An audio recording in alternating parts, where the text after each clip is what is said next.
This week I'm kind of at a loss for things to say. I'm in the middle of doing a musical adaptation of the Chronicles of Narnia. It is a new musical.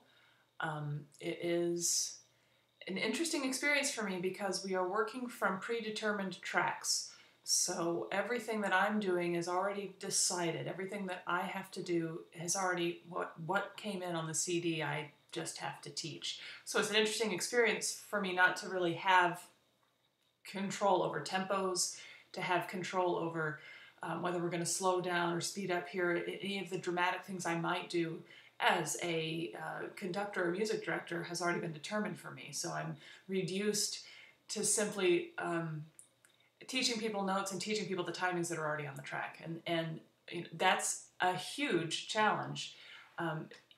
You would think that if everything's already determined, then it would be very, very easy. But what happens is sometimes the musicality of whoever determined that track doesn't match your musicality, and then it's really hard to figure out.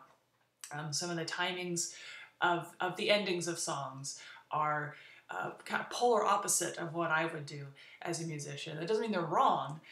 It's just somebody else's idea of the way music ought to go, and since we don't have the benefit of their explanation or their energy in the room, we're just listening to this dead music on a recording and trying to figure out the heart behind it.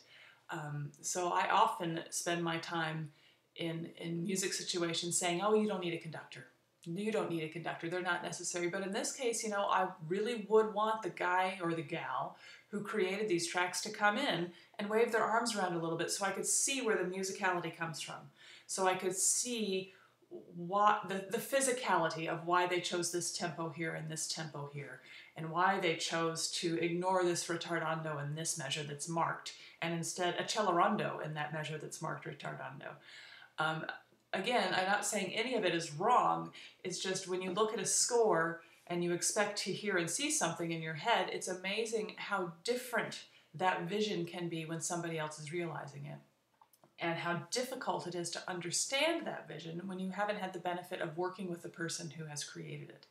So it's a karaoke track that we're working with, basically. And it's a karaoke track that we have to make into art. And it has been quite a challenge. It has been less fulfilling as an artist, dare I use such highfalutin terms, to realize somebody else's artistic vision when you don't have the benefit of knowing what that vision was. You just have the results. And so I am kind of flip-flopping right now on the whole conductor thing, so that's a very interesting position for me to be in. So short vlog this week. I'm sure to tell you more about it. By the time I vlog next time, the show will be over. It's one of those really quick, we started last night, and we open April 4th, and it's over by April 8th. So boom, boom, boom, we're done, which is also an experience in and of itself, and maybe I'll talk about that next time. You guys have a good week.